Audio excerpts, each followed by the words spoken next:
Telapak tanganku menempel pada kuah panas yang tumpah di lantai ketika Burukayah menendang baskom ke arahku. Nisa berdiri sambil tertawa dan menyuruhku membersihkan noda itu dengan ujung kerudungku sebelum para tamu masuk. Mereka tidak tahu pintu depan baru saja terbuka. Fahri, suamiku, pulang 3 hari lebih cepat dari dinas. Namun yang membuat mereka benar-benar pucat bukan bentakannya, melainkan buku pesanan merah yang sudah kusimpan selama berminggu-minggu. 6 minggu sebelumnya, rumah kami masih terasa tenang. Aku menjalankan usaha makanan rumahan dari dapur belakang. Namanya Dapur Senja. Usaha itu tidak besar, tetapi cukup untuk membayar 2 pegawai harian, membantu cicilan rumah, dan menambah tabungan kami. Fahri bekerja sebagai teknisi proyek. Ia sering ditugaskan keluar kota. Biasanya paling lama 2 minggu. Kali itu, ia harus pergi hampir 2 bulan untuk mengawasi pemasangan mesin di luar pulau. 2 hari sebelum keberangkatannya, Burukayah datang bersama Nisa. Rumah kontrakan Nisa sedang direnovasi karena atapnya bocor. Mereka meminta tinggal di rumah kami selama beberapa minggu. Aku tidak keberatan.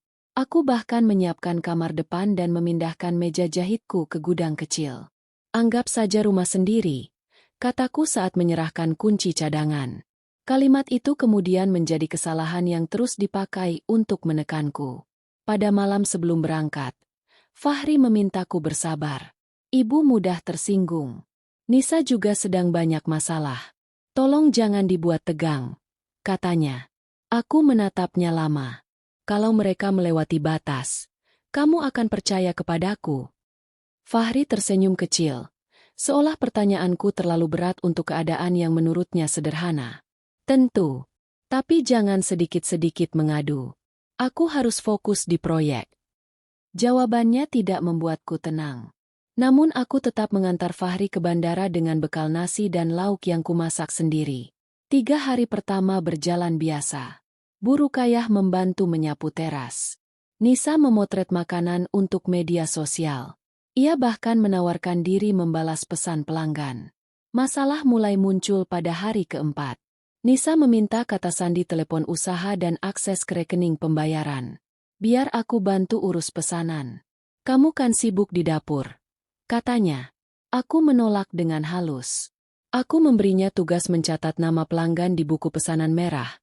Tetapi pembayaran tetap masuk ke rekening usahaku. Buku itu sudah kupakai sejak memulai Dapur Senja. Sampulnya kusam. Sudutnya terlipat. Di halaman pertama ada tulisan tangan Fahri ketika usahaku baru mendapat pesanan 5 kotak. Semoga dapur kecil ini selalu membawa rezeki yang bersih.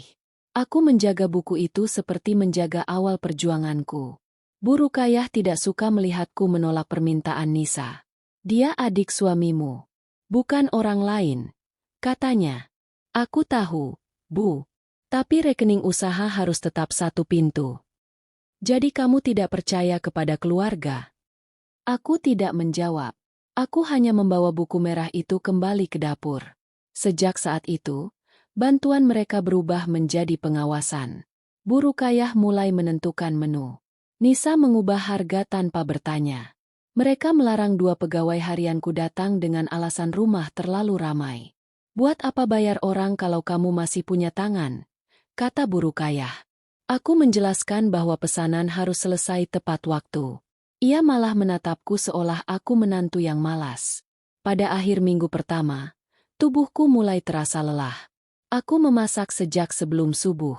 Setelah pesanan selesai, aku masih harus menyiapkan sarapan, mencuci pakaian mereka, dan membersihkan kamar yang mereka pakai. Nisa sering bangun menjelang siang. Namun setiap kali Fahri menelepon, ia duduk di meja dapur dengan buku merah terbuka, seolah sedang bekerja keras. Ibu dan Nisa banyak membantu, kan? Tanya Fahri dari layar telepon. Aku belum sempat menjawab ketika Burukayah menyela. Kami bantu semampunya. Nadira kadang sulit diatur. Tapi ibu maklumi. Fahri tertawa kecil. Yang rukun, ya. Sambungan berakhir sebelum aku bisa menjelaskan. Malam itu aku membuka buku pesanan merah. Ada 3 nama pelanggan yang tidak kukenal. Jumlah pesanannya besar, tetapi tidak ada pembayaran masuk ke rekening usahaku. Aku bertanya kepada Nisa. Oh, itu teman-temanku. Mereka bayar tunai. Jawabnya. Uangnya di mana? Untuk belanja bahan besok. Aku memeriksa laci belanja. Uangnya tidak ada. Nisa mendecakkan lidah. Kak Nadira ini curigaan sekali. Aku pakai dulu untuk melunasi tagihan renovasi. Nanti ku ganti. Aku menahan napas. Itu uang pelanggan. Bukan uang pribadi. Bu Rukayah datang dari ruang tengah. Jangan mempermalukan adik suamimu hanya karena uang. Dia sedang kesusahan. Aku tidak mempermalukan siapapun. Aku meminta uang usaha dikembalikan. Bu Rukayah mengambil buku merah dari tanganku, lalu meletakkannya di meja dengan keras. Selama kamu menjadi istri Fahri, rezekimu juga rezeki keluarga. Aku tidak berdebat. Aku mengambil foto halaman yang telah diisi Nisa, lalu menyimpan salinannya di surat elektronik pribadiku. Itulah keputusan pertamaku. Aku berhenti mencoba meyakinkan mereka. Aku mulai mencatat. Keesokan paginya, aku menelepon salah satu pelanggan yang namanya tertulis di buku. Perempuan itu mengatakan ia sudah mentransfer uang ke sebuah kode pembayaran baru yang dikirim melalui nomor dapur senja. Kode itu bukan milikku. Ia mengirim bukti transfer. Nama penerimanya adalah Nisa. Aku merasa telapak tanganku dingin. Namun aku belum tahu berapa banyak uang yang sudah dialihkan. Aku tidak langsung menghubungi Fahri. Aku tahu ia akan bertanya mengapa aku tidak menyelesaikannya baik-baik. Aku juga tahu Bu Rukayah akan mengatakan bahwa aku membesar-besarkan masalah. Aku memilih menunggu sampai punya bukti yang tidak bisa dipelintir. Hari-hari berikutnya menjadi lebih buruk. Bu Rukayah mulai menyimpan ponsel usahaku di lemari ruang tengah. Katanya agar aku tidak terlalu sibuk membalas pesan saat memasak. Nisa mengambil alih percakapan pelanggan. Aku meminta ponsel itu kembali. Setelah semua pesanan selesai, jawab Nisa, itu ponselku. Ponsel usaha. Dan usaha ini sekarang dikelola bersama. Aku menatap Bu Rukayah. Ibu setuju. Ia mengangguk tanpa ragu. Nisa lebih pandai promosi. Kamu cukup memasak. Kalimat itu bukan hanya merendahkanku. Kalimat itu menghapus seluruh pekerjaanku sebelum mereka datang. Aku mencoba menghubungi Fahri lewat telepon pribadi pada malam hari. Panggilan pertama tidak dijawab. Panggilan kedua ditolak. Beberapa menit kemudian, ia mengirim pesan. Aku sedang rapat. Jangan mulai masalah lagi. Ibu bilang kamu marah hanya karena Nisa membantu. Aku membaca pesan itu berkali-kali. Aku ingin membalas panjang. Namun aku tahu kata-kataku akan terdengar seperti pembelaan panik. Aku hanya menulis. Saat kamu pulang, aku ingin kamu melihat semuanya sendiri. Fahri tidak menjawab. Pada minggu kedua, Nisa mengumumkan bahwa dapur senja akan menerima pesanan besar untuk pertemuan sebuah perkumpulan warga. Jumlahnya hampir 1.000 kotak. Ia menyampaikan kabar itu seperti seorang pemilik usaha. Kita akan dikenal banyak orang. Aku sudah bilang kepada mereka bahwa ini bisnis keluarga. Katanya. Aku memeriksa harga yang ia berikan. Angkanya terlalu rendah. Setelah dihitung, keuntungan hampir tidak ada. Kita harus menaikkan harga atau mengurangi menu, kataku. Nisa menolak. Jangan merusak kesempatan hanya karena kamu terlalu pelit. Ini bukan pelit. Ini perhitungan bahan. Bu Rukayah ikut menyela. Kamu tinggal masak. Urusan besar biar Nisa yang pegang. Aku membuka buku merah dan menulis biaya sebenarnya di halaman belakang. Harga beras, ayam, minyak, bumbu, kemasan, gas, dan upah tenaga tambahan. Nisa merampas pulpenku. Jangan mencoret-coret buku usahaku. Aku menatapnya. Buku ini milikku. Ia tersenyum sinis. Masih. Satu kata itu cukup untuk membuatku memahami niatnya. Malam harinya, ketika mereka tidur, aku memeriksa ponsel usaha yang disimpan di lemari. Nisa lupa mengunci pintunya. Aku melihat percakapan dengan pelanggan. Ia mengganti foto profil dapur senja dengan fotonya sendiri. Ia juga mengirim pesan bahwa mulai bulan berikutnya, semua pembayaran harus masuk ke rekening baru. Di salah satu percakapan, ia menulis bahwa aku hanyalah juru masak. Aku memotret layar itu dengan telepon pribadiku. Lalu aku menemukan sesuatu yang lebih menyakitkan. Ada pesan dari Fahri kepada Nisa. Mas bantu sebisamu. Kalau Nadira keras kepala, bilang saja Mas sudah mengizinkanmu mengurus promosi dan pembayaran sementara. Aku duduk di lantai di depan lemari. Fahri mungkin tidak tahu bahwa Nisa mengalihkan uang. Namun ia telah memberikan celah tanpa berbicara denganku. Ia lebih takut ibunya tersinggung daripada usahaku dirusak. Aku menutup lemari pelan-pelan. Malam itu aku tidak menangis. Aku hanya menulis 3 hal di selembar kertas. Pertama, aku harus menyelamatkan pelanggan. Kedua, aku harus menghitung seluruh uang yang dialihkan. Ketiga, aku harus berhenti menunggu Fahri menjadi orang pertama yang membelaku. Pagi berikutnya, aku membuat nomor layanan baru. Aku menghubungi pelanggan tetap satu persatu. Aku menjelaskan bahwa pembayaran hanya sah jika masuk ke rekening lama atas namaku. Aku tidak menjelekkan Nisa. Aku hanya memperbaiki jalur pembayaran. Aku juga menghubungi pemasok bahan. Aku meminta semua pembelian harus mendapat persetujuanku langsung. Jika ada pesanan memakai nama dapur Senja tanpa konfirmasi dariku, mereka diminta menahannya. Langkah itu membuat Nisa marah. Siang harinya, ia membanting buku merah ke meja. Kenapa pemasok tidak mau mengirim bahan sebelum bicara denganmu? Karena aku yang bertanggung jawab atas pembayaran. Kamu sengaja mempermalukanku. Aku menjaga usahaku. Bu Rukayah menepuk meja.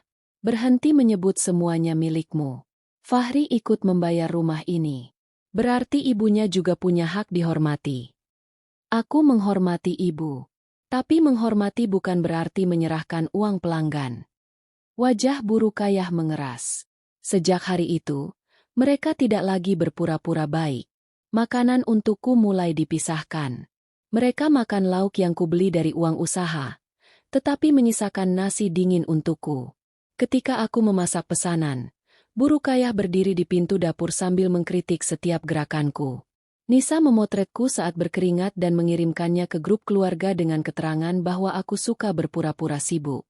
Aku tahu karena seorang kerabat jauh meneruskan tangkapan layar itu kepadaku. Aku tidak membalas. Aku menyimpannya bersama bukti lain. Beberapa hari kemudian, Bu Rukayah memindahkan pakaianku dari kamar utama ke gudang kecil. Kamarmu dipakai Nisa untuk siaran langsung. Pencahayaannya lebih bagus, katanya. Itu kamar aku dan Fahri. Fahri tidak ada di rumah. Aku berdiri di depan pintu kamar. Kunci sudah diganti. Nisa keluar sambil membawa spray baruku. Jangan dramatis. Hanya sementara. Aku bisa saja memaksa. Aku bisa menelepon tetangga. Namun aku tahu mereka sedang menunggu ledakanku. Aku membawa pakaianku ke gudang. Di sana ada meja jahit, beberapa kardus, dan satu kasur lipat. Di bawah meja, aku menemukan buku pesanan merah. Rupanya Nisa membuangnya setelah menyalin daftar pelanggan ke komputer. Aku membersihkan debu di sampulnya. Di halaman belakang, ada catatan angka yang bukan tulisanku. Nisa mencatat uang masuk, uang yang dipakai untuk renovasi, pembelian pakaian, cicilan telepon, dan biaya pesta kecil untuk teman-temannya. Jumlahnya jauh lebih besar dari perkiraanku. Aku memotret setiap halaman. Buku itu bukan lagi sekadar catatan pesanan. Ia telah menjadi pengakuan yang ditulis tangan oleh orang yang merasa tidak akan pernah dimintai pertanggungjawaban. Pada saat itulah aku mengambil keputusan kedua. Aku tetap menyelesaikan pesanan besar, tetapi bukan untuk menyerahkan kemenangan kepada Nisa. Aku ingin memastikan seluruh pelanggan menerima makanan dengan baik. Setelah itu, aku akan menghentikan akses mereka sepenuhnya. Aku menyusun daftar bahan sendiri. Aku memanggil kembali 2 pegawai harian dan meminta mereka datang melalui pintu samping. Bu Rukayah protes, tetapi aku tidak lagi meminta izin. Aku membayar mereka dari uangku, kataku. Kamu melawan ibu? Tanyanya. Aku bekerja. Jawabanku pendek, tetapi membuatnya terdiam sesaat. Nisa mulai panik karena pemasok hanya mau berbicara denganku. Ia mencoba mengambil alih lagi dengan membuat pengumuman baru. 3 hari sebelum acara, ia mengundang beberapa pengurus perkumpulan dan reseller ke rumah. Katanya akan ada syukuran kecil sekaligus perkenalan dirinya sebagai pengelola baru dapur senja. Aku baru mengetahui rencana itu ketika melihat kursi-kursi plastik ditata di halaman. Siapa yang mengizinkan acara ini? Tanyaku. Bu Rukayah menjawab sambil memasang taplak. Ini rumah anakku. Aku bertanya siapa yang mengizinkan acara usaha atas nama dapur senja. Nisa muncul memakai blus baru. Tidak perlu izin juru masak. Aku menatapnya cukup lama sampai senyumnya goyah. Acaranya tetap berjalan, kataku. Nisa mengira aku menyerah. Padahal aku ingin semua orang yang telah menerima informasi palsu mendengar kebenaran dari mulutku sendiri. Malam itu, Fahri menelepon. Wajahnya terlihat lelah. Ibu bilang kamu memanggil pegawai tanpa bicara dengannya. Mereka pegawaiku. Kamu selalu membuat kalimat yang seolah memisahkan diri dari keluarga. Karena setiap kali aku bilang milik kita, keluargamu mengambilnya. Fahri menghela napas. Nadira, aku tidak bisa mengurus pertengkaran dari sini. Aku tidak memintamu mengurusnya dari sana. Aku memintamu melihat apa yang kamu izinkan. Aku hanya meminta Nisa membantu. Kamu memberinya izin mengatur pembayaran tanpa persetujuanku. Fahri terdiam. Aku menunjukkan tangkapan layar pesannya. Wajahnya berubah, tetapi ia masih mencoba membela diri. Aku tidak bermaksud begitu. Niatmu tidak menghapus akibatnya. Bu Rukayah tiba-tiba masuk ke gudang dan melihat layar telepon. Ia merampas telepon pribadiku lalu memutus sambungan. Kamu sengaja mengadu domba anak dan ibu, katanya. Aku mengambil kembali teleponku. Tidak, aku menunjukkan fakta. Ia menunjuk kasur lipat. Kalau tidak betah, keluar dari rumah ini. Aku menatapnya tanpa berkedip. Rumah ini disewa atas nama aku dan Fahri. Ibu tamu di sini. Wajahnya memerah. Kurang ajar. Nisa datang dan menarik lengan ibunya. Sudah, Bu. 3 hari lagi semua orang akan tahu siapa yang sebenarnya mengurus usaha ini. Mereka pergi sambil menutup pintu keras-keras. Aku duduk di kasur lipat. Ada rasa takut yang nyata. Bukan karena aku ragu pada buktiku, tetapi karena aku sadar pernikahanku mungkin tidak akan kembali seperti semula. Aku membuka pesan terakhir dari Fahri. Tidak ada permintaan maaf. Hanya tulisan bahwa ia butuh waktu untuk berpikir. Aku membalas satu kalimat. Aku juga. Keesokan harinya, aku menemui pengurus perkumpulan yang memesan makanan. Aku membawa daftar menu, perhitungan biaya, dan bukti pembayaran. Ia terkejut karena selama ini berkomunikasi dengan Nisa. Ia mengira Nisa adalah pemilik dapur senja. Aku tidak meminta acara dibatalkan. Aku hanya meminta sisa pembayaran masuk rekening yang benar dan kontrak pesanan ditandatangani ulang atas namaku. Pengurus itu setuju setelah melihat izin usaha dan catatan pesanan lama. Aku menyimpan salinan kontrak baru di dalam buku merah. Itulah bukti kedua yang menghubungkan namaku dengan pesanan besar dan seluruh tanggung jawabnya. 2 hari menjelang acara, Nisa semakin kasar. Ia melarangku duduk di ruang tengah ketika para reseller datang. Ia menyuruhku memakai celemek lama dan tetap di dapur. Biar tampak profesional, katanya. Aku hampir tertawa. Profesional, menurutnya, berarti menyembunyikan orang yang bekerja dan memamerkan orang yang mengambil hasil. Bu Rukayah mendukungnya. Nanti kalau ditanya, bilang Nisa yang mengembangkan usaha. Kamu jangan banyak bicara. Aku tidak akan berbohong, jawabku. Kalau kamu membuat malu keluarga, jangan harap Fahri membelamu. Kalimat itu menusuk lebih dalam karena aku belum yakin Fahri akan membelaku. Namun aku sudah tidak bergantung pada jawabannya. Hari acara tiba. Sejak dini hari, dapur penuh uap. Aku memimpin pegawai menyiapkan nasi, ayam bumbu kuning, tumis sayur, sambal, dan buah. Semua kotak diperiksa satu persatu. Nisa hanya masuk sesekali untuk mengambil foto. Menjelang siang, kursi di halaman mulai terisi. Beberapa reseller datang. Pengurus perkumpulan juga hadir untuk mengambil sebagian pesanan dan menghadiri syukuran kecil yang dibuat Nisa. Di ruang tengah, sebuah spanduk tergantung. Dapur senja di bawah pengelolaan baru. Namaku tidak ada. Aku berdiri di depan spanduk itu dengan tangan masih berbau bawang. Nisa mendekat. Bagus, kan? Tidak benar. Sebentar lagi akan benar. Tidak akan. Ia tersenyum, lalu mengambil buku merah dari tanganku. Aku refleks menahannya. Lepaskan. Buku ini akan kupakai saat presentasi. Tidak. Burukayah datang dan menepis tanganku. Jangan merusak acara adikmu. Ini acara atas nama usahaku. Beberapa tamu mulai memperhatikan. Nisa merendahkan suaranya, tetapi kata-katanya tetap terdengar. Kamu hanya istri kakakku. Jangan merasa hebat karena bisa memasak. Aku mengambil kembali buku merah itu. Burukayah marah. Ia menyuruhku kembali ke dapur dan tidak keluar sampai acara selesai. Aku menolak. Setelah semua pesanan berangkat, aku akan bicara. Tidak ada yang ingin mendengar juru masak. Ia mendorong bahuku. Aku mundur satu langkah. Ujung kakiku menyentuh baskom kuah yang baru dibawa dari dapur. Nisa sengaja menyenggol baskom itu dengan kakinya. Kuah tumpah ke lantai.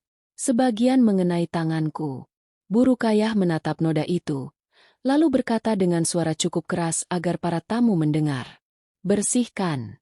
Kamu memang cocoknya di lantai, bukan di depan orang-orang. Nisa tertawa. Pakai ujung kerudungmu sekalian. Biar cepat. Aku membungkuk untuk mengambil kain lap. Bukan karena menuruti hinaan mereka, tetapi karena kuah panas bisa membuat orang terpleset. Saat itulah pintu depan terbuka.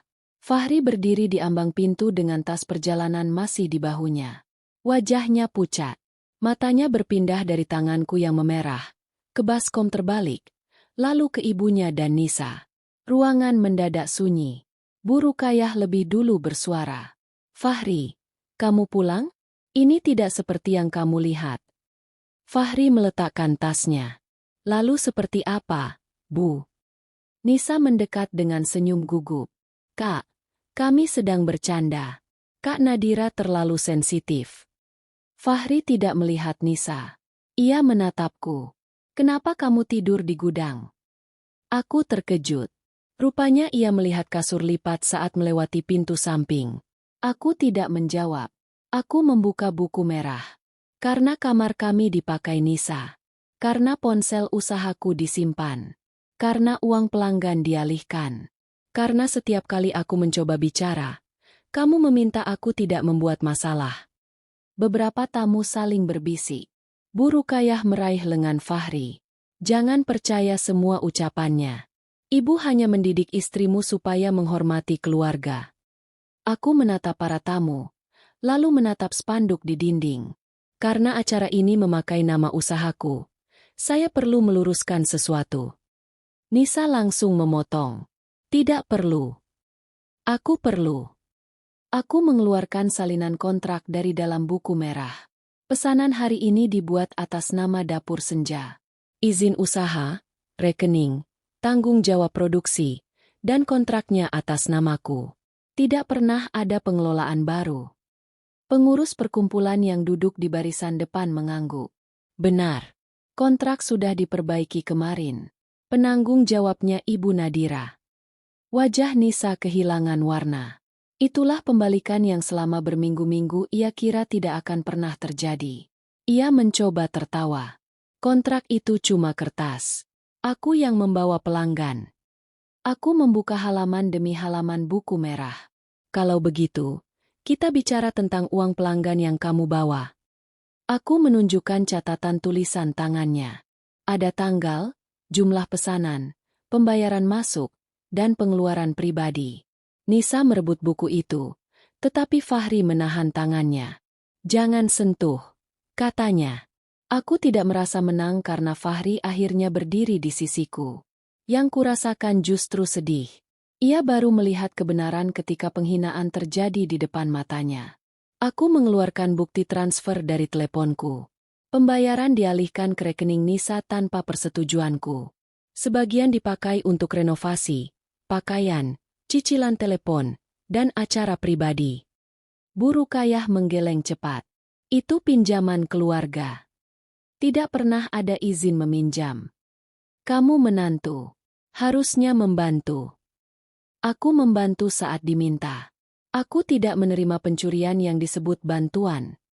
Kata itu membuat ruangan semakin sunyi. Nisa menatap Fahri. Kak, kamu sendiri yang memberi izin aku mengurus pembayaran. Aku menoleh kepada suamiku. Inilah bagian yang selama ini ia hindari. Fahri menunduk sebentar, lalu mengangguk. Aku memberi izin Nisa membantu promosi dan menerima pesan. Aku tidak punya hak memberi izin atas rekening dan uang usaha tanpa persetujuan Nadira. Bu Rukayah memukul lengannya pelan. Kenapa kamu bicara begitu di depan orang? Karena ibu membuat kesalahan ini terjadi di depan orang. Aku menahan napas. Namun aku tidak membiarkan pembicaraan berpindah menjadi pertengkaran antara ibu dan anak. Aku belum selesai. Aku menunjukkan tangkapan layar percakapan pelanggan. Di sana tertulis bahwa aku hanya juru masak dan pengelola baru adalah Nisa. Lalu aku menunjukkan bukti transfer yang cocok dengan catatan di buku merah. 3 bukti itu saling mengunci.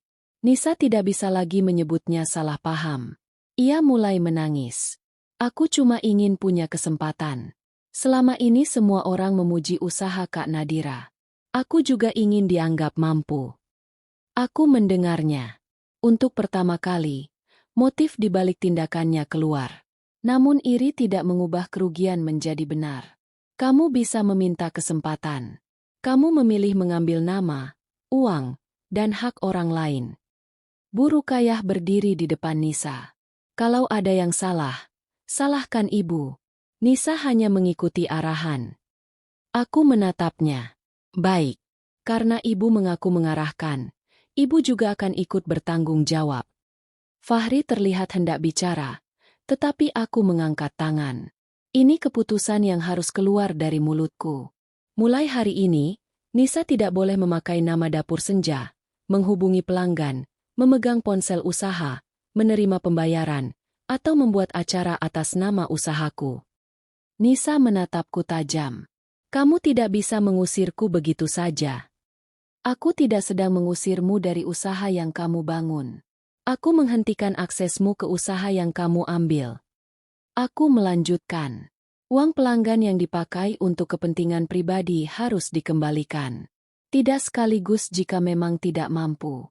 Kita buat jadwal pembayaran tertulis. Semua pelanggan yang menerima informasi salah akan mendapat klarifikasi. Bu Rukayah menjerit pelan. Kamu mau mempermalukan keluarga sendiri? Yang mempermalukan keluarga adalah perbuatan ini. Klarifikasi hanya mengembalikan kebenaran. Aku lalu menatap Fahri. Dan malam ini, ibu serta Nisa harus meninggalkan rumah ini. Fahri terdiam. Bu Rukayah membeku. Lalu menatap anaknya. Kamu dengar istrimu? Dia mengusir ibumu. Aku tidak menoleh. Aku meminta orang yang menindasku keluar dari tempat tinggalku. Itu bukan durhaka. Itu batas. Semua mata beralih kepada Fahri. Inilah saat ketika ia biasanya memilih diam. Ia berjalan ke meja dekat pintu, mengambil kunci cadangan, lalu meletakkannya di atas buku merah. Ibu dan Nisa akan pergi, katanya. Bu Rukayah seperti tidak percaya.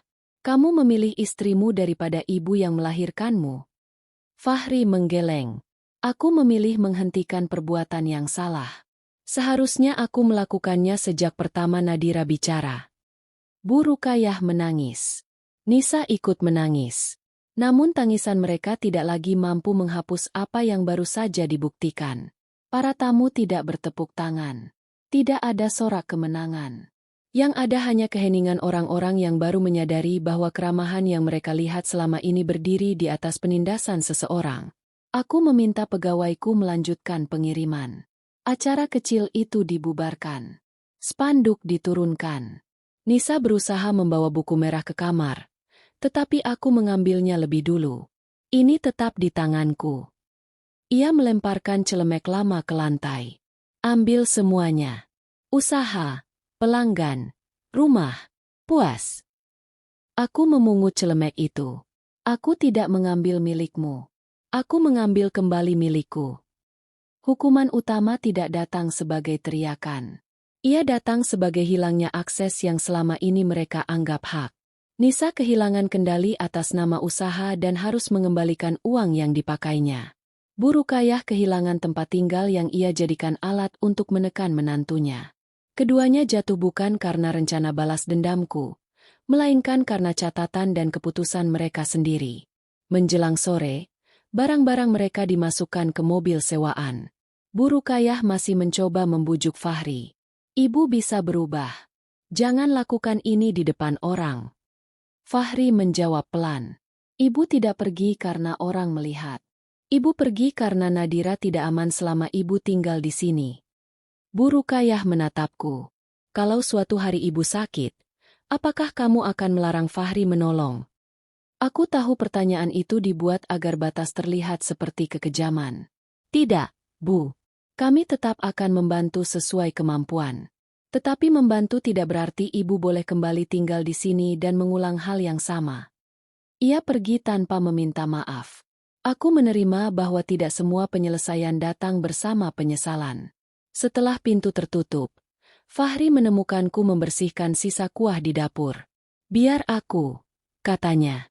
Aku menyerahkan kain lap. Ia berlutut dan membersihkan lantai yang tadi dipakai untuk merendahkanku. Aku minta maaf, ucapnya. Untuk yang mana? Fahri menunduk. Untuk tidak percaya. Untuk memberi Nisa celah. Untuk menyuruhmu diam agar pekerjaanku tenang. Aku pulang lebih cepat karena pengurus perkumpulan menghubungi proyek dan menanyakan perubahan kontrak. Aku baru sadar ada masalah besar. Pengakuan itu menyakitkan. Tetapi jujur, ia pulang bukan karena tiba-tiba memahami penderitaanku. Fakta akhirnya mengetuk pintu yang selama ini ia tutup. Aku belum bisa memaafkanmu, kataku. Aku mengerti. Aku tidak akan keluar dari rumah ini dan tidak akan menutup usahaku.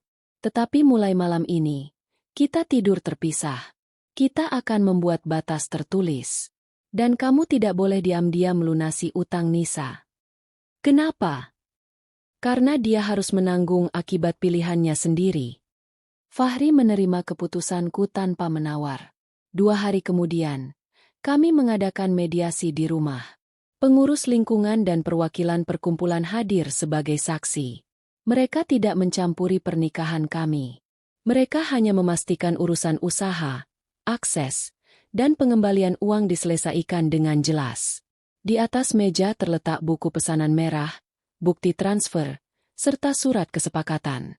Jumlah yang harus dikembalikan dihitung dari tulisan Nisa sendiri.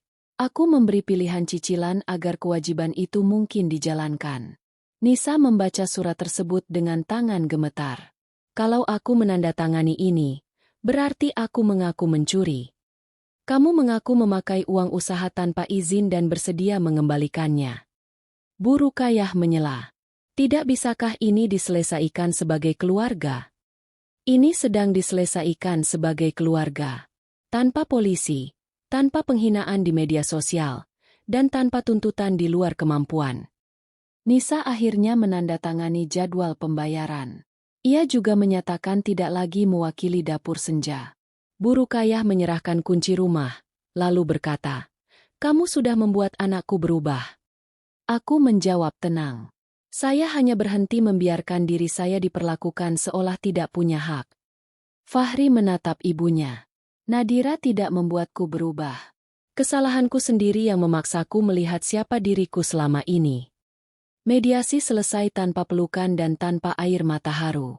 Namun sejak hari itu, Nisa tidak lagi memegang pelanggan, uang, atau nama usahaku. Bu Rukayah juga tidak lagi memiliki kunci untuk masuk sesuka hati. 3 bulan berlalu. Pesanan dapur senja kembali stabil.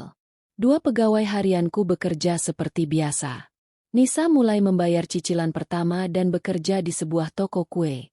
Bu Rukayah belum meminta maaf, tetapi berhenti menyebarkan cerita buruk setelah Fahri menegur setiap kabar yang tidak benar. Pernikahanku tidak pulih dalam semalam. Fahri mengganti kunci rumah setelah meminta persetujuanku. Ia belajar bertanya sebelum mengambil keputusan yang menyangkut kami. Ketika ibunya ingin berkunjung, ia tidak langsung mengiyakan. Ibu ingin datang besok. Kamu sudah siap? Tanyanya. Belum. Baik. Aku akan bertemu ibu di luar. Perubahan kecil itu lebih berarti daripada permintaan maaf panjang. 6 bulan setelah hari penghinaan itu, aku membuka buku pesanan merah di dapur. Sampulnya sudah kulapisi plastik bening. Halaman pengalihan uang tetap kusimpan, bukan untuk merawat dendam, melainkan untuk mengingat bahwa kepercayaan membutuhkan batas. Di halaman baru, aku menulis pesanan 1.200 kotak untuk acara kelulusan sebuah sekolah. Fahri meletakkan 2 cangkir teh di meja. Ia membaca tulisan tangannya di halaman pertama. Semoga dapur kecil ini selalu membawa rezeki yang bersih. Aku pernah menulis itu, katanya. Aku tahu. Aku juga yang membiarkan jalannya dikotori. Aku menutup buku sebentar. Yang penting bukan hanya mengakui salah. Yang penting tidak membuka pintu yang sama. Ia mengangguk. Dulu, buku merah itu dipakai untuk menghapus namaku dari usahaku sendiri. Sekarang, buku itu kembali menjadi catatan rezeki yang kujaga dengan tanganku. Ketika Fahri kembali mendapat tugas luar kota, ia tidak lagi berkata agar aku jangan membuat masalah. Ia berkata, kalau ada yang melewati batas, jangan tunggu aku pulang untuk menghentikannya. Aku tersenyum kecil. Aku tidak selamat karena suamiku pulang tepat waktu. Sebelum pintu itu terbuka, aku sudah mengumpulkan bukti, menjaga pekerjaanku, dan memutuskan bahwa kesabaran bukan izin untuk menindas. Fahri hanya akhirnya melihat apa yang selama ini ia abaikan. Sedangkan aku, akhirnya melihat diriku sendiri dengan jelas. Aku bukan juru masak yang bisa disuruh diam. Aku bukan menantu yang wajib menelan penghinaan agar disebut baik. Aku adalah perempuan yang membangun dapurnya dari nol dan berhak menentukan siapa yang boleh masuk ke dalam hidupnya.